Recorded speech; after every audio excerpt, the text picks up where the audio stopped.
Hey, what's going on, APUSH world? We have a video for you today on civil rights in the 1960s. Lots of important milestones that you should be familiar with. I'm hoping that you already watched my video on civil rights in the 1950s to help lay the framework for this. Check out the description below to check it out. Let's do a quick recap of key civil rights achievements prior to 1960. And again, these are all found in the description below. I have a video on Brown versus the Board of Education, which desegregated schools. That helped lead directly to the Little Rock Nine, which were 9 African-American students who began attending Little Rock High School in Arkansas. Also in the 1950s, we had the Montgomery bus boycott, which was started by Rosa Parks, and Martin Luther King played an intricate role in. All right, when we're talking about the 1960s, we really start off talking about sit-ins and freedom rides. And in Greensboro, North Carolina in 1960, there was a sit-in of 4 young African-Americans who sat at an all-white counter of Woolworth's 5 and dime store. And here is not the Woolworths, but it is a drawing of a Woolworth's 5 and dime, very popular store throughout the country. As the weeks progressed, more and more students joined in different sit-ins. These 4 black students sitting there were tormented. They were called names. They had food dumped on them. But as time progressed, more and more students joined in. And this inspired sit-ins across the country, including wade-ins and bowl-ins and beach-ins and you name it. Different places that people were trying to achieve desegregation. CORE, the Congress of Racial Equality, was an organization that focused on desegregation, and they took part in freedom rides. And freedom riders were those that wanted to challenge segregation on interstate buses in the South. So these were individuals, both black and white, male and female, who would go to the South to challenge segregation laws on interstate buses. And they wanted to force the Justice Department, the federal Justice Department, to enforce desegregation laws. And in Birmingham, Alabama, freedom riders were attacked by a white mob, and even an undercover FBI agent was attacked as well. So lots of tensions happening in Birmingham. In September of 1961, the Interstate Commerce Commission enforced a ban on segregation on interstate buses. So the freedom riders were successful.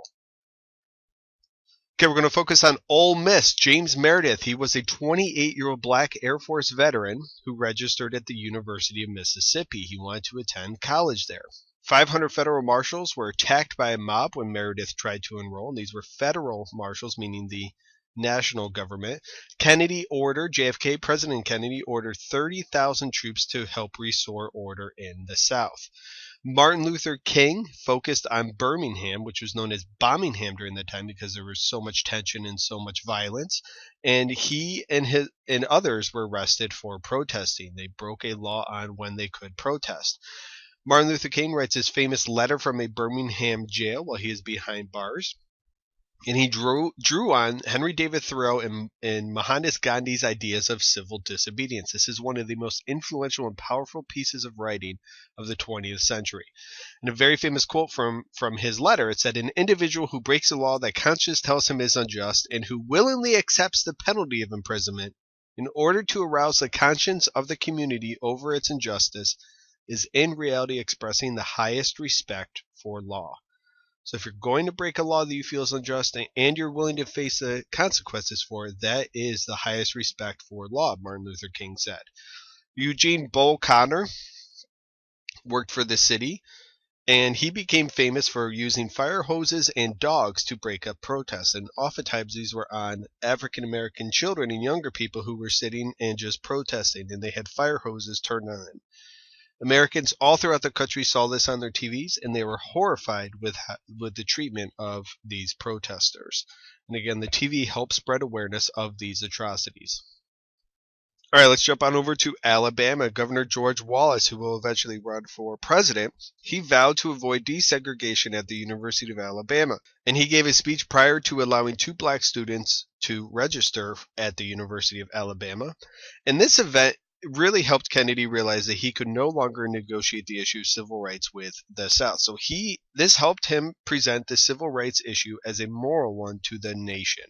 And he asked Congress to pass laws that support voting rights, and ultimately he does not live to see this happen, but it does happen under LBJ's administration. On August 28th, 1963, we have the March on Washington, which is the largest civil rights protest in history. You have 200,000 plus people attending, and just look at that. That is the reflecting pool in Washington, D.C., and you can just tell how many people are there. This is where Martin Luther King gives his famous "I Have a Dream" speech. Can't talk about the 1960s civil rights movement without talking about Malcolm X as well. And Martin Luther King again focused on civil disobedience, and he believed that a black person could be both American and African. And his major goal was desegregation, so having Americans live as one, both black and white. And he preached love thy enemy as well. And he was assassinated in April of 1968. Lots of very important things in U.S. history happened in 1968. Malcolm X kind of had a different approach. He was born Malcolm Little, and he became a member of the Nation of Islam. And he changed his last name to X because he said Little was a slave name given to his family by the slave owners prior to the Civil War. He advocated black revolution and black separatism, and he appealed to frustrated African Americans, those that were frustrated with the police and were frustrated with the treatment of African Americans throughout the country. And he was assassinated in February of 1965. Some key acts and terms you should be familiar with: the Civil Rights Act of 1964. This was signed by Lyndon Johnson, and you can see him signing the law, and then Martin Luther King is right behind him. And this guaranteed equal access to public accommodations. It also created the Equal Employment Opportunity Commission to help prevent discrimination in workplace hiring. And this also stated that the government could cut off funds where discrimination occurred. 1 year later, the Voting Rights Act of 1965 is passed, and this allowed the federal government to register voters, and it also eliminated literacy tests for voting. So one of those elements of discrimination that was still around for Reconstruction, the idea of literacy tests, are now outlawed, and the number of African Americans who registered to vote in the South skyrocketed. De jure discrimination is discrimination by laws, and those laws now become illegal, but de facto discrimination is another issue, and this is discrimination by custom and tradition. And de facto is going to be a little tougher to end than de jure is. Important organizations you should be familiar with include the Student Nonviolent Coordinating Committee, pronounced SNCC, and they helped register blacks to vote in Mississippi, where only 5% were registered in 1964. And later, it's important to be able to recognize this guy's name, Stokely Carmichael. He becomes the leader of SNCC later, and the mission of SNCC changes to focus on black power.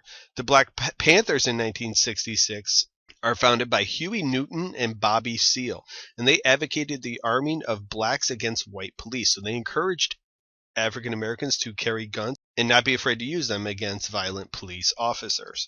All right, let's talk about some test tips before we finish up. For essay topics, usually essays will focus on types of protests, whether it's civil rights, wars, etc. So the civil rights movement would be